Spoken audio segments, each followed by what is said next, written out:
श्री राधा रानी के संग ठाकुर जी रहते नहीं हैं।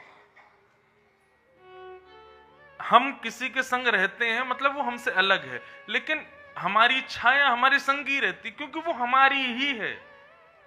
श्री किशोरी जी और ठाकुर जी एक दूसरे के प्रति इसी प्रकार के भाव हैं।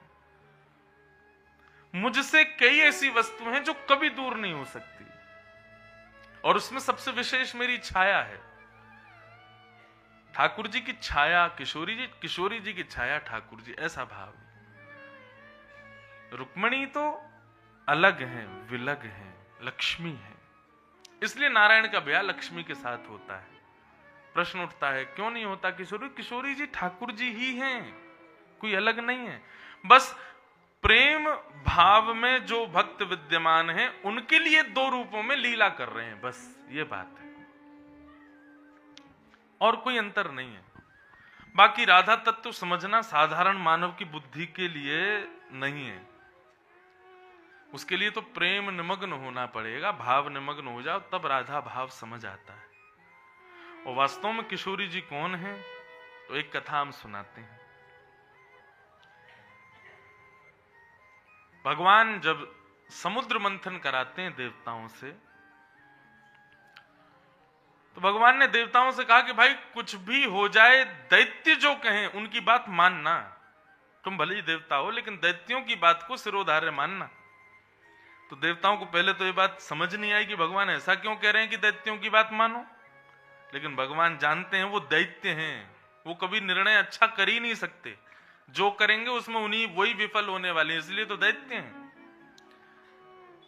तो जब समुद्र मंथन होने लगा तो दैत्य बोले ये बासुकी नाग की पूंछ हमको पकड़ा दी, मुंह तुम देवताओं ने पकड़ लिया, उल्टा करो, मुंह हम पकड़ेंगे पूंछ तुम पकड़ो। देवता बोले जैसी इच्छा, भगवान ने कहा था इनको पहले प्रायोरिटी देना। अब मुंह पकड़ लिया दैत्यों ने, पूंछ पकड़ ली देवताओं ने।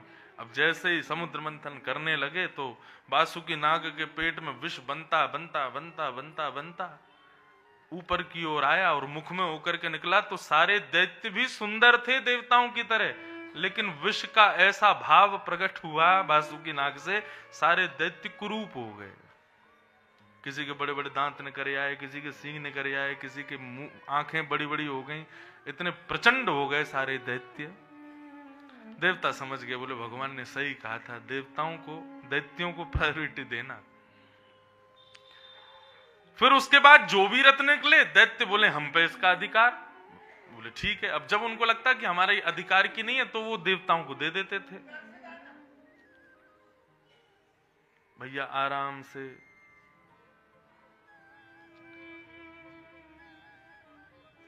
तो मैं क्या बता रहा था, हाँ, प्रायोरिटी सब दैत्यों को देना। अमृत जैसे ही प्रकट हुआ दैत्य बोले पहले हम पिएंगे।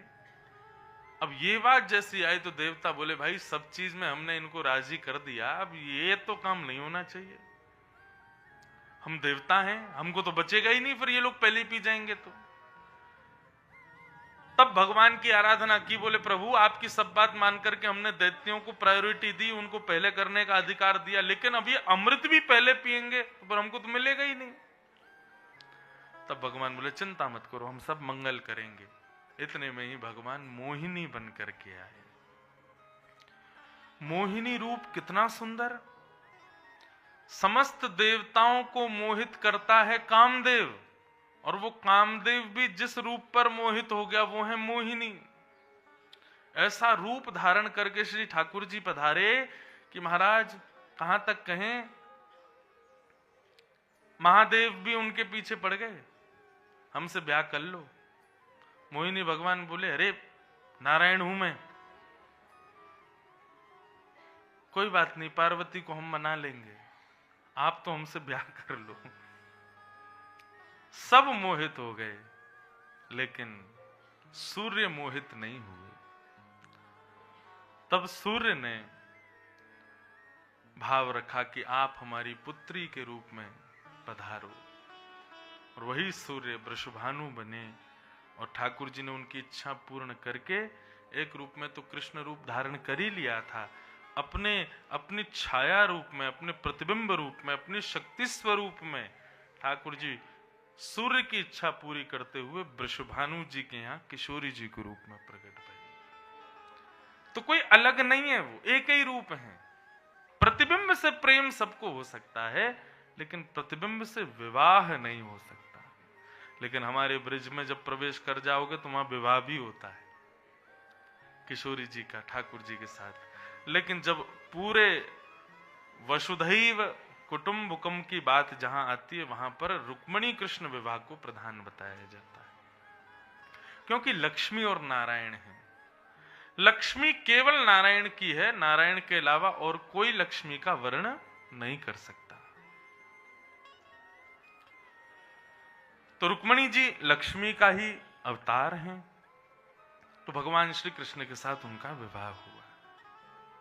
बंधुओं, सदैव याद रखिएगा, हमारे जीवन में जितनी भी दुविधाएं, विपत्तियां, परिस्थितियां बिगड़ती हैं, वो लक्ष्मी के असद व्यय की वजह से बिगड़ती हैं। हम लक्ष्मी का असद व्यय कर देते हैं, लक्ष्मी का दूषित दान कर देते हैं, कहीं गलत जगह पर उसका प्रयोग करते हैं। इस वजह से हमारा पूरा जीवन परिवर्तित हो जाता है। बहुत ध्यान से सुनिएगा, मैं अपनी प्रत्येक कथा में इस भाव को कहा करता हूं। मां लक्ष्मी के साथ में 3 भाव रखो। 3 भाव रखता है मानव, लेकिन विशिष्ट कौन है ये समझो। अभी हम लोग लक्ष्मी को किस भाव से भजते हैं? पत्नी के भाव से। कोई ज्यादा पैसा वाला हो जाए तो हम सबसे पहले कहते हैं कौन है? करोड़पति, लखपति, अरबपति, खरबपति। यदि कोई व्यक्ति करोड़पति है, हम पूरी दुनिया उसको करोड़पति कह रहे हैं, तो करोड़पति तो केवल एक ही है, नारायण। उनके अलावा करोड़पति कोई नहीं हो सकता, अरबपति, खरबपति कोई नहीं हो सकता, क्योंकि ये अरब, खरब, करोड़ ये सब लक्ष्मी जी के पर्यायवाची हैं। श्री किशोरी जी, श्री लक्ष्मी जी के तो एक ही स्वामी हैं, और वो है नारायण। उसके अलावा यदि कोई और स्वामी बनने का प्रयास करेगा तो उसकी स्थिति सब जानते हैं। रावण का केवल इतना दोष था क्योंकि लक्ष्मी जी को अपना मानता था, अपनी पत्नी बनाना चाहता था। पूरी रामायण का आधार ही यही सिद्ध हो जाता है। जो लक्ष्मी को पत्नी बनाने का प्रयास करेगा, वो चाहे दशानन हो, चाहे लंकापति हो, चाहे सोने की नगरी का राजा हो, चाहे कितना भी बलवान हो, अंततो गत्वा उसका वध निश्चित है।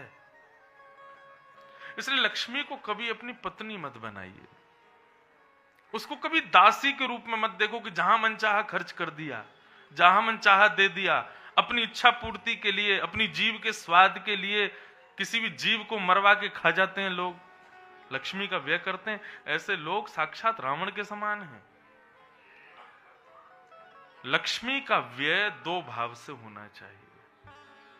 लक्ष्मी के प्रति 2 भाव, या तो मां का भाव या फिर पुत्री का भाव। मां के भाव से लक्ष्मी को रखो। यदि मातृभाव लक्ष्मी के प्रति रखोगे तो कहीं भी व्यय करने से पहले जांच पड़ताल करोगे कि मैं अपनी मां को कहीं भेजूं, वो स्थान ठीक होना चाहिए, सुखद होना चाहिए, सुंदर होना चाहिए, कहीं असद्व्यय तो नहीं हो जाएगा, यहां पर मेरी मां की दुर्गति तो नहीं होगी, तभी तो हम मां को वहां भेजेंगे। ठीक ऐसे ही पुत्री के भाव से, पुत्री का भी विवाह जब पिता करता है तो सब जांच पड़ताल पहले ही कर लेता है, सब योग्यता लगेगी तब पुत्री को प्रदान करेगा। तो लक्ष्मी के प्रति ये 3 भाव हैं, लेकिन श्रेष्ठ या तो पुत्री या फिर मां। इन भावों से रखो। और सबसे बढ़िया बताऊं, पुत्री भाव रखो लक्ष्मी के प्रति, फायदे उसमें ज्यादा हैं। लक्ष्मी यदि पुत्री बन जाए तो फिर हमारे जामाता कौन हुए? नारायण, साक्षात कृष्ण हमारे जमाई हो गए। तो जो व्यक्ति लक्ष्मी के प्रति पुत्री का भाव रखता है, तो जैसे पुत्री की आयु बढ़ने पर उसका ब्याह होता है, ऐसी लक्ष्मी बढ़ने पर उसका भी ब्याह करो। ये यज्ञ करा करके, ब्राह्मणों को दक्षिणा दे करके, अनुष्ठान करा करके, कथाएं करा करके हम क्या करते हैं, लक्ष्मी का व्यय करते हैं सद कार्यों में, नारायण के कार्यों में। एक प्रकार से अपनी घर की लक्ष्मी का हम ब्याह कर रहे हैं नारायण के साथ। तो आज जितने भी लोग यहाँ आए हैं, जगह जगह से आए यहाँ कथा सुनने ऋषिकेश में, सबने व्यय किया, खर्चे सबके हुए। चाहे ब्राह्मणों को दक्षिणा देने में किया, चाहे अपने कमरे के व्यय में किया, चाहे भोजन प्रसादी के लिए किया, जो भी आपने व्यय यहाँ आने से लेके यहाँ से वापस जाने तक आप कर रहे हो, एक प्रकार से आप अपनी पुत्री का विवाह नारायण के साथ कर रहे हो। तो आज हमारे सबके जामाता हो गए कौन? श्री कृष्ण। हमारे जमाई हो गए, अब हम सब सास ससुर बन गए उनके। लक्ष्मी केवल नारायण की है।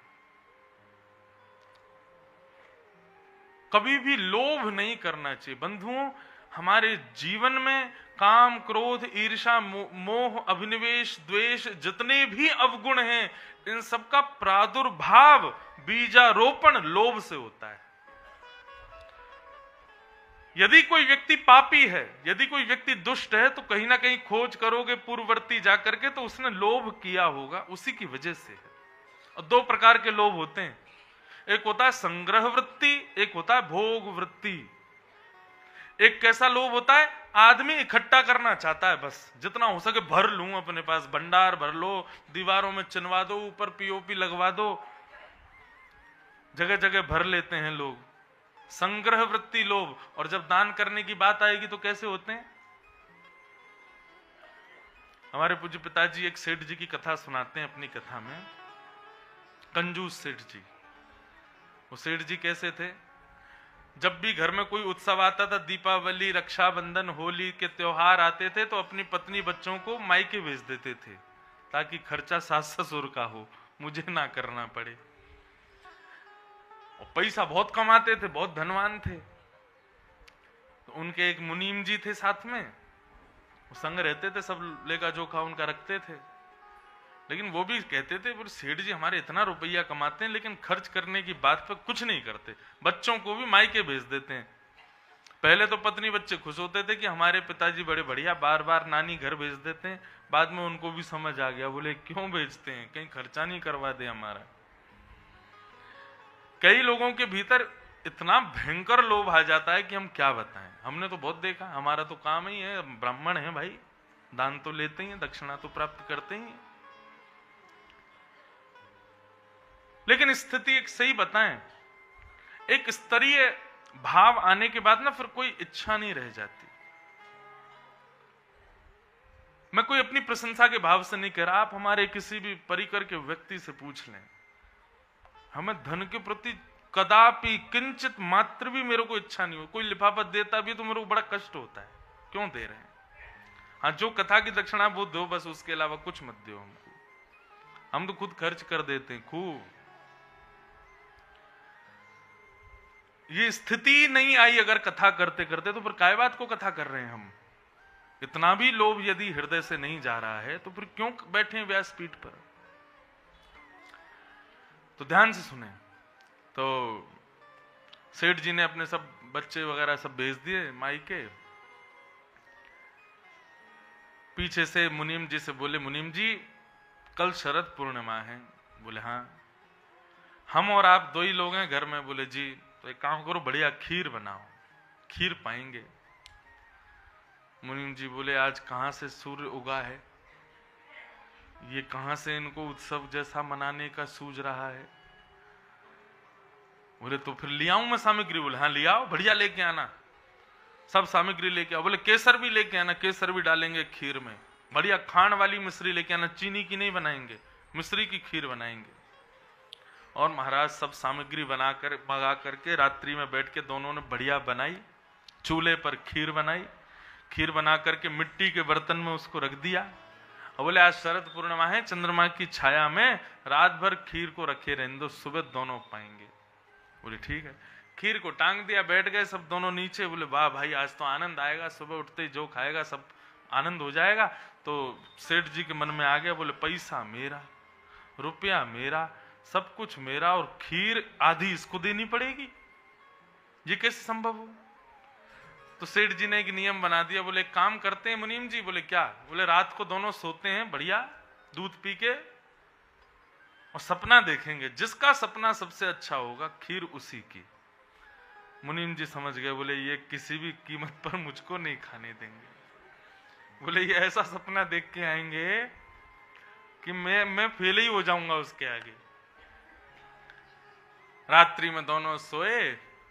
मुनीम जी बोले कि सुबह तक का इंतजार नहीं करना है बेटा, मेहनत तुमने करी है, लाए तुम हो दुकान से, भले पैसा सेठ जी का था, क्या हो गया उसमें? सुबह तक का इंतजार किया, खीर की एक बूंद नहीं मिलेगी, अभी चट्ट कर जाओ। अर्धरात्रि में मुनीम जी ने सारी खीर खाके बढ़िया धो के मांज के बर्तन दोबारा छीके पर टांग दिया, सो गए, खा गए सारी।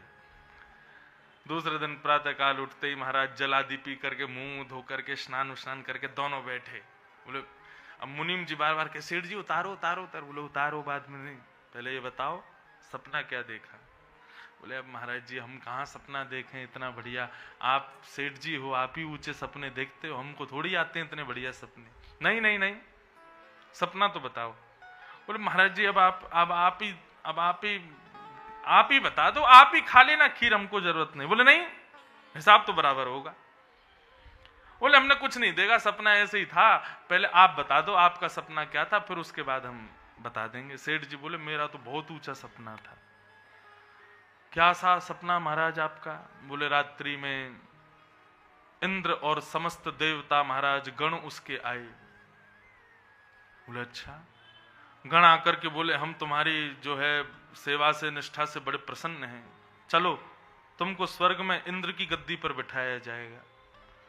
बोले मुझको लेकर के गए, स्वर्ग में इंद्र की गद्दी पर जाकर के बिठा दिया। अप्सराएं हवा कर रही थीं और महाराज उर्वशी जो है मुझको मधु पिला रही थी, और ये कर रहे थे वो कर रहे थे, और सारे गंधर्व जन जो है मृदंग बजा करके कीर्तन कर रहे थे। ऐसा स्वप्न देखा महाराज, स्वर्ग में मैं तो हिलोरें ले रहा था, देवता सब आकाश में खड़े होकर के पुष्प वर्षा कर रहे थे, इंद्र मुझे गोदी में झुला रहे थे। ऐसा सपना बताया सेठ जी ने कि दूर दूर तक कहीं भी मुनीम पहुंच ही नहीं पाएगा। मुनीम अब तुम बताओ तुमने क्या देखा? मुनीम जी रोने लगे। बोले महाराज जी आपने तो इंद्र को देखा सपने में, मैंने यमराज को देखा। यमराज को देखा? ये तो बड़ा अशुभ होता है भैया, तुम्हारा सपना तो बहुत ही बुरा था, शुरुआत ही बुरी है। बोले हाँ हम तो कह ही रहे थे कि यमराज आया हमारे सपने में। बोले फिर क्या हुआ? बोले यमराज आया, आकर के खड़ा हो गया, मैं बिस्तर पे सोया था, मैंने आंख खोला तो महाराज इतना प्रचंड शरीर उसका, बाहर भैंसा खड़ा था, दो गण भी खड़े थे साथ में। मैंने कहा जी आज्ञा करो भगवान। बोले गदा दिखा करके मुझसे बोला उठ। मैं उठ के खड़ा हो गया। बोले बाहर निकल। मैं बाहर आ गया। बोले सिड्डी लाओ। मैं सिड्डी लेके आया। बोले ऊपर चढ़ के छीके से मटका उतार। मैंने कहा नहीं नहीं नहीं, ये तो ये गलत हो जाएगा। बोले नहीं किया तो तेरे को गदा से मारूंगा मैं। गदा के दर के मारे मैंने छीके से मटका उतारा। बोले इसका कपड़ा खोल। मैंने कपड़ा खोला। गण सब खड़े हो गए तलवार ले लेकर के मेरे ऊपर। बोले इसको खा। बोले फिर मैंने पूरी खीर खाई। मैंने कहा थोड़ी सी छोड़ दूं। बोले छोड़ी तो तेरा सर धड़ से अलग कर देंगे। मैं पूरी खा गया। बोले अब इसको चाट जा। बोले मैं चाट गया। फिर बोले इसको धो दे, मांझ के ऊपर टांग दे, सो जा चुपचाप। इतने में सेठ जी बोले ये सच में हुआ था? बोले हाँ महाराज जी। तूने मुझे क्यों नहीं उठा? बोले आप तो स्वर्ग में बैठे थे, आप तो इंद्र की गोद में झूला झूल रहे थे, मैं कैसे आता वहां पे? लोभ से सदैव बचो।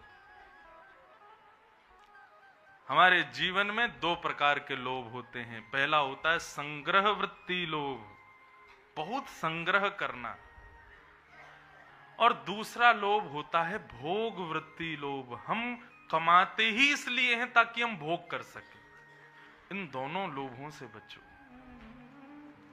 जीवन में यदि लोभ आया तो पाप जन्म लेगा, कोई नहीं रोक सकता उसको। हमसे किंचित मात्र भी कोई पाप बन जाता है तो वो सब कुछ केवल और केवल लोभ की कृपा है हमारे ऊपर। लोभ से बचो। लक्ष्मी मां है, लक्ष्मी हमारी पुत्री है, उसको उसी भाव से देखो, उसके पीछे मत पड़ो।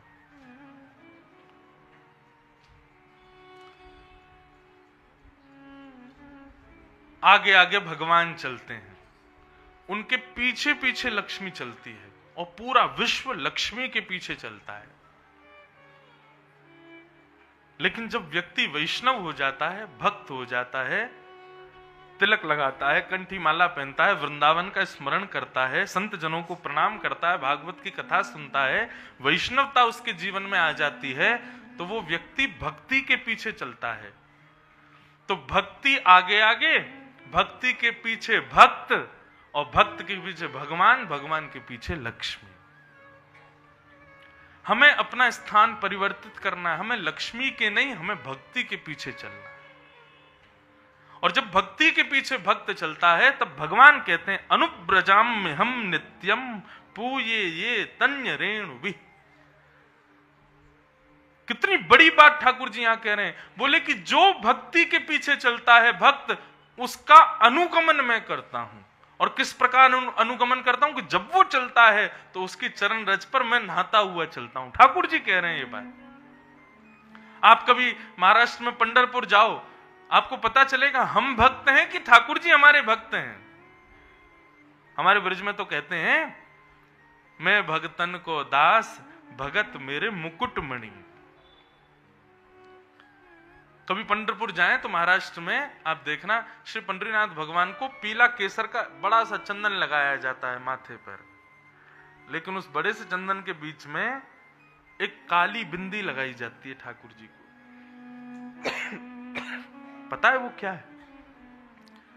पूरे पंढरपुर मंदिर के क्षेत्र में जहां वैष्णवजन खड़े रहते हैं लाइन में, सुबह ठाकुर जी के श्रृंगार से पहले पूरे परिकर की झाड़ू होती है, और झाड़ू होकर के जितना भी वहां से जो झाड़ू के बाद में सामग्री निकलती है मंदिर की, उसको छाना जाता है।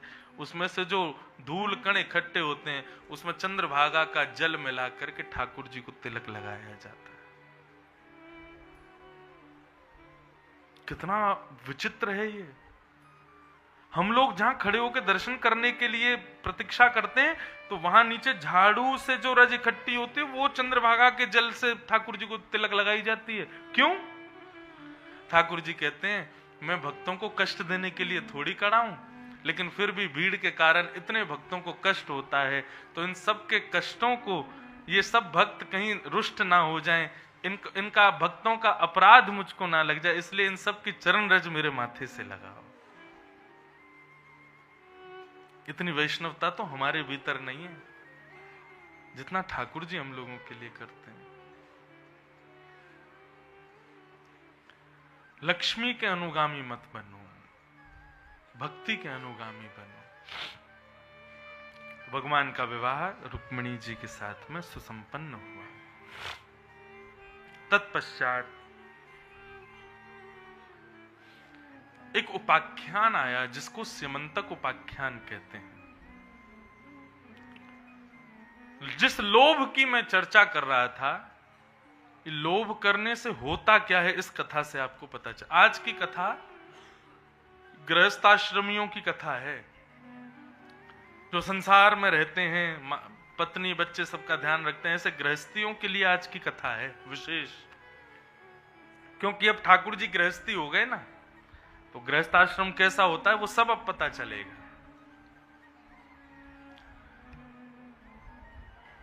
एक सत्राजित नाम का व्यक्ति रहता था द्वारिका में।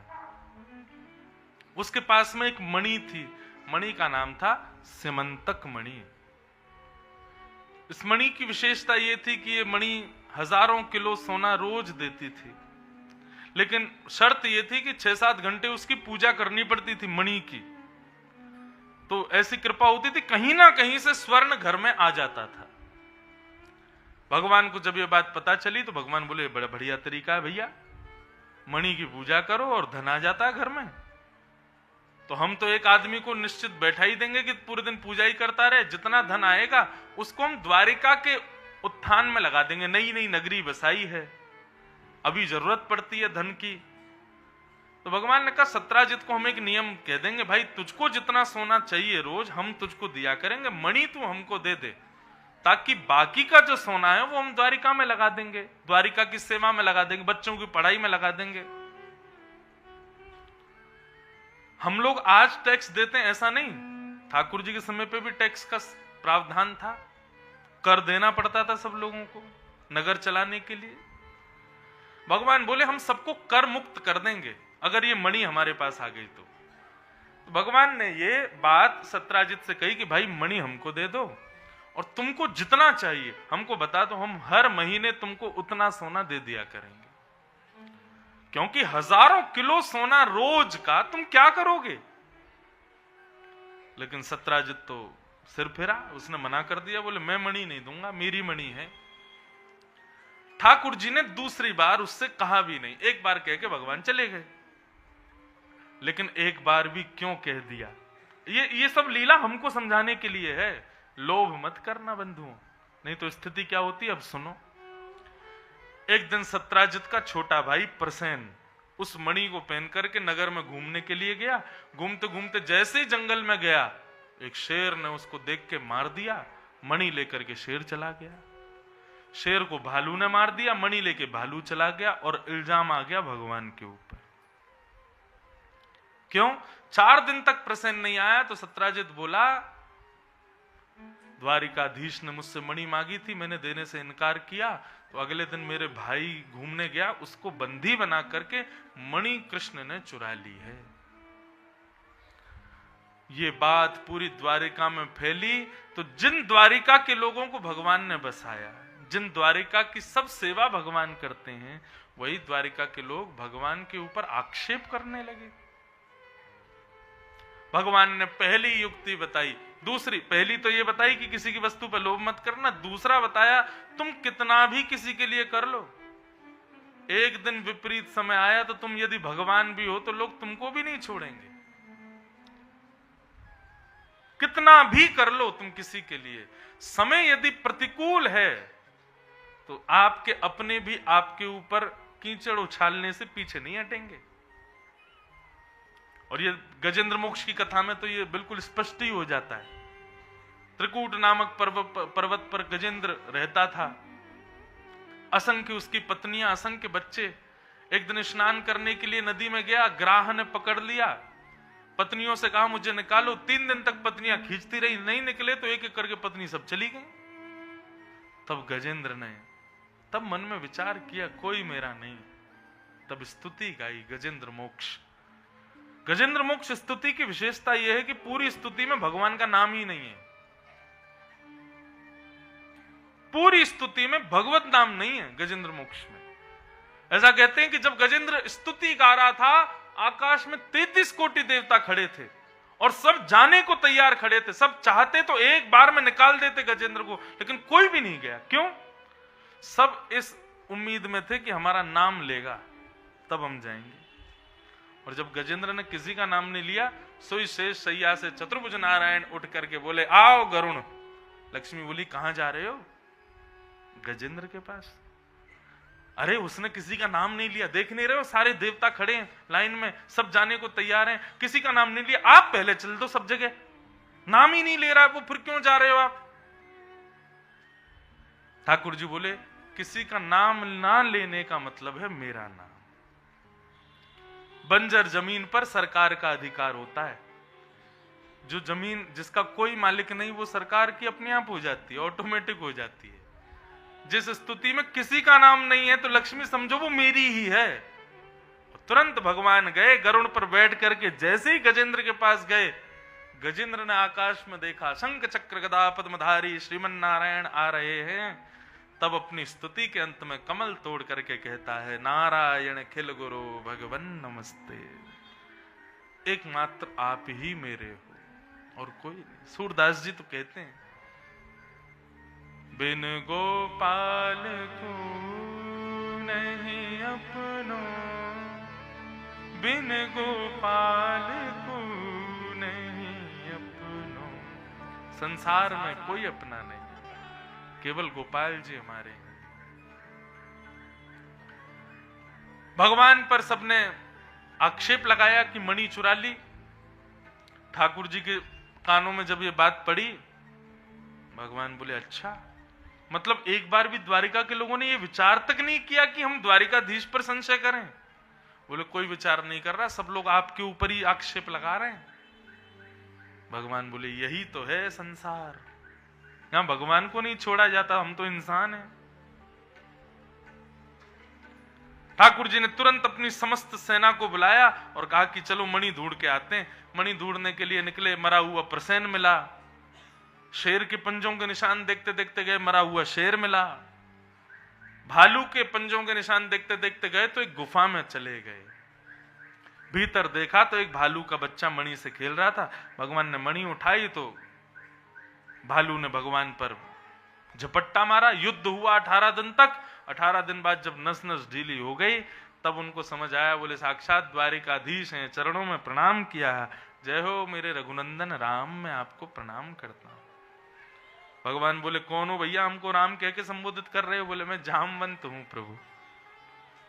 जामवंत जी की आयु सतयुग, त्रेता, द्वापर, कलयुग, चिरजीवी हैं वो, आज भी जीवित हैं, यही हिमालयों में कहीं भ्रमण कर रहे हैं जामवंत जी। श्री जामवंत जी मिल गए। भगवान ने कहा जामवंत जी ये मणि हमको दे दो, इसकी वजह से ऐसा ऐसा हम पे इल्जाम लग गया है। जामवंत जी बोले एक पंथ दो काज, दोनों हाथ आगे करो। ठाकुर जी ने दोनों हाथ आगे किए तो एक हाथ में तो अपनी पुत्री का हाथ दे दिया कन्यादान के रूप में, और दूसरे हाथ में मणि दे दी दहेज के रूप में। बोले प्रभु अब मेरी बेटी का पाणिक ग्रहण आप करो। ठाकुर जी बोले एक कलंक हटेगा हमारे ऊपर से, दूसरा लग जाएगा। जामवंत बोले क्यों? बोले दुनिया कह देगी बोले इनको इंसान कम पड़ गए थे जो भालू की बेटी से ब्याह कर आए हैं, इंसानों की कोई कमी थी तो जामवंत की बेटी से ब्याह कर लिया। तब जामवंत जी बोले आप भूल गए, आपने रघुनाथ जी जब राम जी के रूप में थे आपने मुझको वचन दिया था कि आप जो सुख श्री दशरथ जी को दे रहे हैं, जो जनक जी को दे रहे हैं, वो सुख एक दिन मुझे प्रदान करेंगे। आज वही सुख श्री जामवंत जी को देके भगवान ने दूसरा विवाह श्री जामवती के साथ में किया। लेकर के आए मणि, सबको दिखा दी। सब लोग अब मणि का पूरा भाव सुन करके अब सत्राजित यादव पर लांछन लगाने लगे। बताओ इसने हमारे भगवान के ऊपर कलंक लगाया। सब लोग सत्राजित के पीछे पड़ गए। अब सत्राजित का घर से निकलना मुश्किल हो गया, भगवान से हटे तो वहां चले गए। संसार ऐसा ही है, आपसे जब तक सबका काम बन रहा तब तक आपकी जय जयकार। जिस दिन आपके विपरीत एक बात आ गई आपको तुरंत छोड़ देंगे, बिना कुछ बात का विचार किए तुरंत दूसरी ओर चले जाएंगे। ये संसार के लोग हैं, ऐसे ही होते हैं। और हम दूसरों की क्या कह रहे हैं, हम सब भी संसार के ही हैं, हम सबके अंदर भी यही भाव है। ठाकुर जी कह रहे हैं इन सब बातों से कभी विचलित मत होना। सत्राजित ने सोचा कि भैया मेरा तो बड़ा बुरा हाल कर दिया, द्वारिका के लोग बड़ी गालियां देते हैं कि तैने हमारे भगवान को नहीं छोड़ा, भगवान पर कलंक लगा दिया। तो सत्राजित ने मन में विचार किया कि मैं ऐसा कुछ करूं कि जिससे मैं भी कलंक से बच जाऊं। तो अपनी बेटी सत्यभामा का संबंध लेकर के सत्राजित भगवान के पास गया और कहा मेरी बेटी से आप विवाह कर लो। भगवान बोले तुम्हारी बेटी हमको बहुत पहले से ब्याह करना चाहती थी, लेकिन तुमने अभिमानवश होकर के अपनी बेटी की सगाई सत धनवा के साथ में कर दी। नहीं, तुम्हारी बेटी तो बहुत पहले से चाहती है कि हमसे ब्याह हो जाए, लेकिन अब तुमको लग रही है कि भाई अब तुम्हारा बहुत अपमान हो रहा है, इसलिए तुम हमसे ब्याह करने आ गए हो। ठीक है। तो भगवान ने तीसरी पत्नी के रूप में सत्राजित यादव की पुत्री सत्यभामा को स्वीकार किया। कितने ब्याह हो गए? रुक्मणी, जाम्बती, सत्यभामा। अब सत्यभामा की पहले सगाई हो चुकी थी सतधनवा के साथ। उसने इसलिए सगाई की थी ताकि दहेज में मणि मिल जाए। सब जगह घूम फिर के मणि ही है। अब उसने विचार किया कि ना तो हमको कन्या मिली ना हमको मणि मिली। कन्या तो ले गए द्वारिकाधीश, कम से कम मणि तो अपना लें। तो रात्रि में गया, जाकर के सत्राजित यादव को मार करके मणि चुरा ली सतधनवा ने, मतलब सत्यभामा के मंगेतर ने, जिससे पहले ब्याह होने वाला था। अब जैसे ही पिताजी की मरने की खबर सत्यभामा को मिली, रोते रोते भगवान के पास गई, बोले कि मेरे पिताजी पधार गए। भगवान को पता चला हमारे ससुर जी पधार गए, तो भगवान बहुत रोए, इतना रोए, कंधे पे सिर रख रख के रोए। बोले बहुत प्रेम करते थे मुझसे, मेरे बहुत प्रिय थे। अब यहां पे इतना विनोद का प्रसंग है, ठाकुर जी जबरदस्ती रो रहे हैं। क्यों रो रहे हैं? ताकि सत्यभामा को यह लगे कि मेरे पिताजी से बहुत स्नेह था इनका, और जबरदस्ती के आंसू निकाल रहे हैं ठाकुर जी। एक समय भोजन नहीं किया, बिल्कुल ऐसे पस्त पड़े हैं। बोले कि कहां चले गए ससुर जी? सत्यभामा बोली आप मेरे पिताजी से बहुत प्रेम करते थे ना? बोले बहुत प्रेम करता था, मैं वसुदेव जी से ज्यादा प्रेम आपके पिताजी से करता था। लेकिन सत्यभामा भी बड़ी चतुर, तो बोले ठीक है, तो फिर एक काम कीजिए, अब इतना ही आपको विरह हो रहा है तो अपने ससुर जी की मृत्यु का बदला लेकर के आइए, जाइए मार दीजिए उस सत्यधनवा को। और सुनिए, भगवान बोले अभी मार दूंगा। बोले लेकिन बदले में उससे मणि लेकर के आना और मुझे दे देना। भगवान बोले ये मणि नहीं जाएगी मेरे जीवन से, ये फिर आ गई घूम फिर के, अब ये फिर लेके आनी पड़ेगी मुझे। और बलराम जी को संग लेकर के भगवान गए सतधनवा के पास। सतधनवा को पता चला द्वारिकाधीश आ रहे हैं, जरूर मुझको मार देंगे, तो उसने मणि दे दी अक्रूर जी को। ये अक्रूर जी वही हैं जो भगवान को वृंदावन से लेके आए थे मथुरा। भगवान काका जी कहते हैं इनको। अक्रूर जी को मणि देख के वो भाग गया। भगवान ने बीच रास्ते में सतधनवा को पकड़ा, जंगल में जाकर के उसका वध कर दिया। उसका पूरा अंग टटोल के देखा तो उसके पास में मणि नहीं थी। भगवान लौट करके द्वारिका आए, आकर के सत्यभामा से कहा देखो हमने सतधनवा को तो मार दिया, तुम्हारे पिताजी की मृत्यु का बदला ले लिया। सत्यभामा बोली मणि दो। भगवान बोले मणि हो तो तब देना, वो उस पर थी नहीं, हमने सब जांच कर ली उसकी, लेकिन उसके पास मणि नहीं थी। तो बंधुओं, भगवान की पत्नी है सत्यभामा, उसके मन में भी ये भाव आ गया कि इनकी दृष्टि पहले से ही थी मेरे पिताजी की मणि पर, और ये मुझे ना देना चाहते हैं, इसलिए इन्होंने छुपा करके अपने पास रख ली है। शक की कोई दवाई नहीं है, केवल एक ही दवाई है, एक ही उत्तर है, मौन। मौन हो जाओ। जो व्यक्ति अपराधी होता है ना, ये बात बहुत ध्यान सुनना, 99% अपराधी व्यक्ति ज्यादा बखान करता है कि नहीं मैंने ऐसा नहीं किया, देख लो उससे पूछ लो, वहां देख लो, ये कर लो, देखो मैंने ऐसा नहीं किया। लेकिन जिसका अपराध नहीं होता ना, वो मौन हो जाता है, बोले मैंने किया ही नहीं। एक बार कह देगा, फिर उसके बाद भाई तुमको लगता है मैंने किया तो मान लो, अब और क्या कह सकते हैं, लेकिन हमने ऐसा किया नहीं है। ज्यादा सफाई देने वाला व्यक्ति, बंगला में कहते हैं अति भोक्ति चोरे लक्षण, ये ज्यादा दुल्लर तिल्लर जो होते हैं ना लोग, समझ जाना ये चोर है इसके भीतर। जो ज्यादा सफाइयां देता है अपने क्रिय कर्तव्य की, समझ जाना कि उसके अंदर कहीं ना कहीं गलती है। लेकिन ठाकुर जी ने जब देखा कि सत्यभामा के हृदय में मेरे प्रति ऐसा भाव, भगवान कुछ नहीं बोले, शांत हो गए। बोले अब कहां तक हम समझाते रहे, जब इन लोगों को इतना नहीं विश्वास हम पर। तो भगवान ने 1 वर्ष तक, सत्यभामा ने ठाकुर जी से बात नहीं की, ठाकुर जी ने भी सत्यभामा से बात नहीं की, मौन हो गए। 1 वर्ष बाद एक ब्राह्मण आया द्वारिका।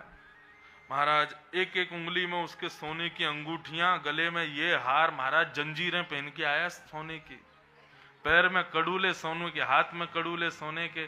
भगवान बोले इतना सोना पहन के आया ब्राह्मण की एक बात बताएं बंधु, ब्राह्मण कितना भी धनवान हो, लेकिन वो रहता दीनता से, विपन्नता से रहता है, ज्यादा प्रदर्शन नहीं करता।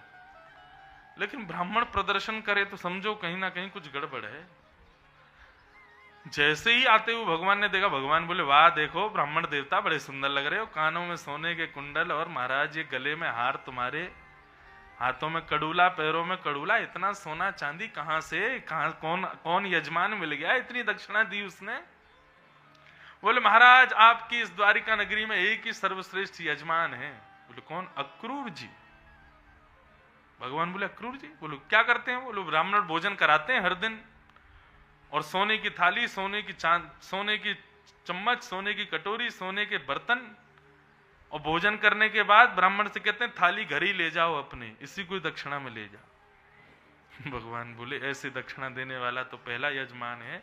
तुरंत भगवान ने पत्र लिखा और अक्रूर जी को स्पष्ट कह दिया कि मणि आपके पास है, हमें पता है, लेकिन मणि हमको नहीं चाहिए। आप बस आकर के द्वारिका के लोगों के आगे स्वीकार कीजिए कि मणि आपके पास है, मेरे पास नहीं, क्योंकि सबको लगता है कि मैंने रखी है मणि। तब अक्रूर जी ने आकर के मणि को दिखाया और सबको बताया कि भाई मणि हमारे पास है, ठाकुर जी पे संशय मत करो। तब सत्यभामा ने क्षमा मांगी भगवान से। तो ये है संसार। कितनी बातें हमको इस बात भाव में समझ आ गई कि सबसे पहली बात तो कितना भी संगी क्यों ना हो, आप पर वो विश्वास करेगा, आप पर वो आपकी बात मानेगा, आप उसके लिए सर्वस्व हो, जरूरी नहीं है। हम लोग भूल जाते हैं कि समुद्र मंथन में पृथ्वी ने विष भी तो उगेला था। हमको ये याद रहता अमृत निकला था, लेकिन विष भी तो निकला था। ये जितना प्रेम आपको संसार से मिल रहा है, जितना सम्मान मिल रहा है, ये सब अमृत के समान है। और जितना अपमान और जितनी आपके प्रति अविश्वास की भावना लोगों के अंदर आती है, ये सब आपके लिए विष के समान है। लेकिन याद रखना, अमृत देव पीते हैं, विष महादेव पीते हैं। अमृत पीने के ज्यादा आदी मत रहो। यदि कोई आप पर अविश्वास करे, आपको गंदा बोले, आपके बारे में गलत बोले, उसको स्वीकार करो। जय हो।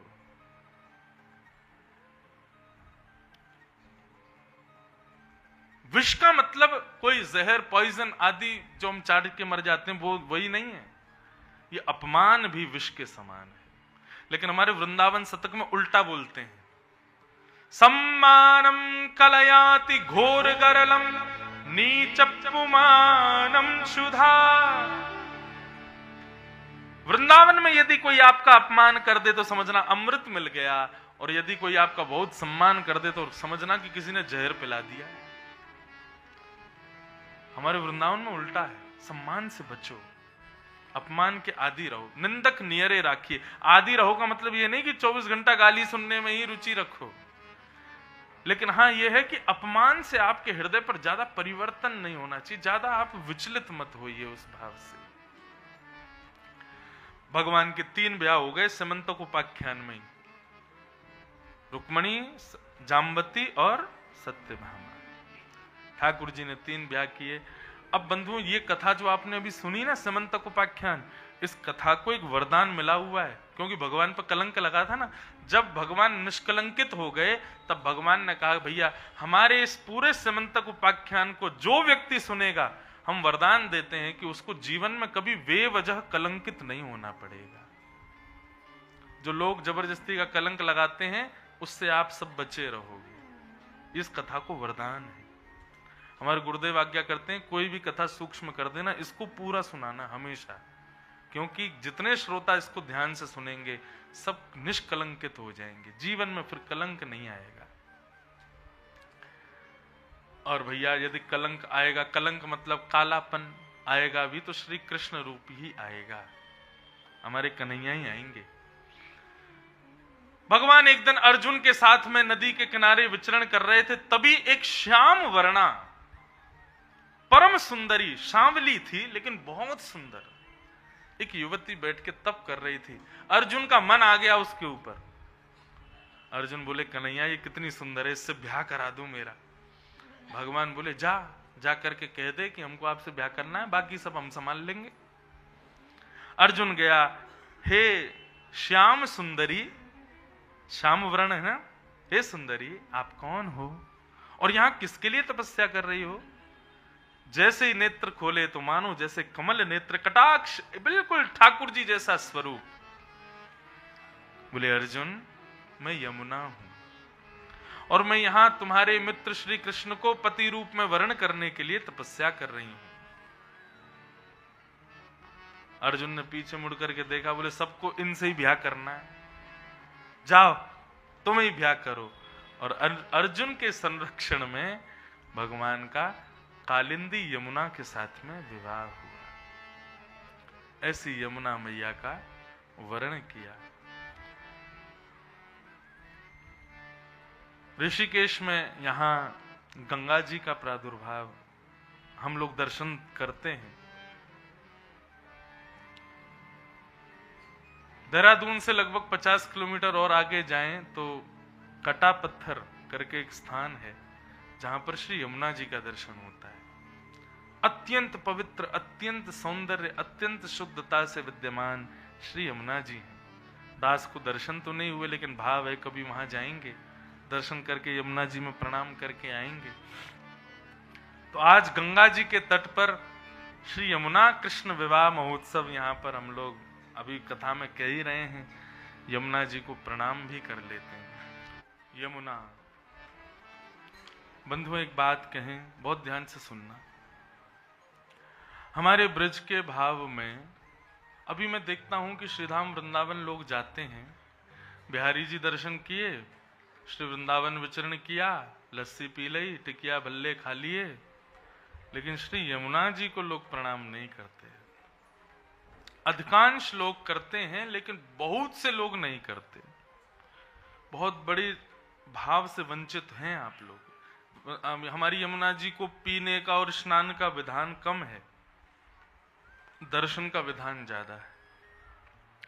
श्री गंगा जी और यमुना जी में कोई मैं भेद बता रहा हूं ऐसा मत समझिएगा। वैसे भेद तो नहीं है, लेकिन अगर विलग देखो तो बहुत है।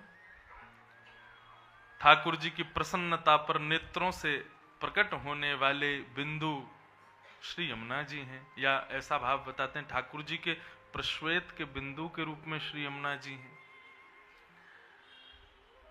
और श्री गंगा जी भगवान के श्री चरणों से प्रकट हैं, तो दोनों में अलग तो हैं ही हैं। लेकिन यदि एक नदी के रूप में भाव रखा जाए तो श्री गंगा जी के स्नान और पान से व्यक्ति के जीवन में जितने भी पाप विकार हैं सब नष्ट होते हैं। लेकिन यमुना जी का यदि कोई व्यक्ति जीवन में एक बार दर्शन मात्र कर ले, वो स्वर्ग चला जाएगा, वो अन्य लोकों को प्राप्त हो जाएगा, लेकिन वो यमलोक नहीं जाएगा। ये बात गारंटेड है, यदि यमुना जी का एक बार दर्शन कर ले। हमारे व्रत में कहते हैं, यमुना यमदूतन तारत हैं, भव तारत हैं श्री राधिका रानी। यमराज जी की बहन है यमुना जी, तो अपनी बहन की शरण में आए हुए लोगों को यमराज जी कभी नहीं बुलाते अपने पास, नरक का रास्ता बंद कर देती हैं श्री यमुना जी। ऐसी यमुना जी को बंधुओं, वृंदावन जाओ तो लोगों से पूछो वृंदावन गए, बोले हाँ, क्या मिला वृंदावन में? महाराज जी वो बिहारी जी के दर्शन किए थे, प्रेम मंदिर दर्शन किया था, और यहाँ गए थे। मैंने कहा अच्छा, फिर भल्ले खाए, टिकिया खाई, गुलाब जामुन खाए, लस्सी पी के आ गए। वास्तव में हमारे वृंदावन के सिक्योरिटी गार्ड हैं, लस्सी, टिकिया, पेड़ा, ये सब सिक्योरिटी गार्ड है। सिक्योरिटी गार्ड मतलब जो अपने से आगे किसी को जाने ना दे, जो मालिक से मिलने ना दे, वो सिक्योरिटी गार्ड। हमारे वृंदावन के रक्षक हैं ये फालतू लोगों को अपने पास तक ही रखते हैं बस। बोले बेटा तुम यहीं रहो, अंदर स्वामी स्वामिनी जी के दर्शन का अधिकार तुमको नहीं है। तुम हमको ही चाट करके, हमको ही खा करके निकलो यहां से वापस। वृंदावन कोई जाए और लौट करके पूछो वृंदावन गए क्या देखा? बोले जित देखूं उतित श्याममयी है, जित देखूं उतित श्यामा जू है। ऐसे भाव का दर्शन जहां पर अनुभूति हो, अनुभव हो, समझो वो वृंदावन।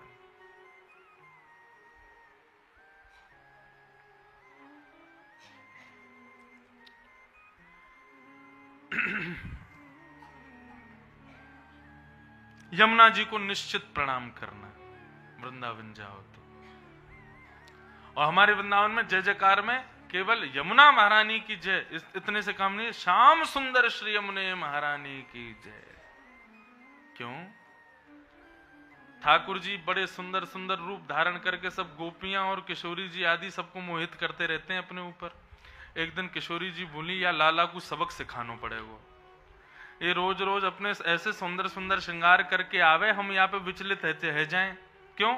किशोरी को जैसे ही गुस्सा आता है ठाकुर जी पर, सो ठाकुर जी ऐसे कटाक्ष भरे नेत्रों से देखते हैं, सो किशोरी जी का गुस्सा ठंडा। किशोरी जी बोली, कई बार तो ये इतना बड़ा अपराध करते हैं कि अक्षम्य अपराध, मन करता है कि इनको अच्छे से मजा चकाएं, लेकिन ये ऐसे मुस्कुरा जाते हैं कि हम कुछ नहीं कर पाते। इनके रूप का कोई सब्स्टिट्यूट लेके आओ। एक दिन ठाकुर जी ने कोई लीला की, अब लीला बहुत बड़ी है वो तो नहीं कहूंगा मैं। एक दिन ठाकुर जी ने कोई लीला की और किशोरी जी इतनी दुखी हो गई। लीला क्या की? मान करके बैठ गए, किशोरी जी से रूठ के बैठ गए। अब दोनों में नियम रहता है कि भाई रूठने की जो पद्धति है वो शाम तक ही रहेगी। शाम जैसे सूर्य अस्त हो उसके बाद कितना भी भयंकर रूठे हो आपको मानना ही पड़ेगा। ये मान लीला है दोनों की। लेकिन ठाकुर जी को 3 दिन हो गए और ठाकुर जी अपना मान नहीं छोड़ रहे। किशोरी जी बोले, खुद ने नियम बनाया था कि शाम अस्त होते ही गुस्सा छोड़ना पड़ेगा और खुद ने ही नियम तोड़ दिया। 3 दिन से मान करके बैठे। किशोरी जी को इतना इतना इतना कष्ट हुआ कि नेत्रों से अश्रुबिंदु प्रकट हो गए और वो अश्रुबिंदु जैसे ही पृथ्वी पर गिरा, पृथ्वी ने उस अश्रुबिंदु को सोख करके भीतर जो यमुना जी का जहां स्तर था वहां जैसे ही वो अश्वबिंदु पहुंचा तो संपूर्ण यमुना जल में से भाप प्रकट हो गया। इतना उष्ण गर्म हो गया यमुना जी का जल। यमुना जी प्रकट हो गई और यमुना जी प्रकट होकर के सखियों से गोपियों से कहती हैं, बोले आज इतना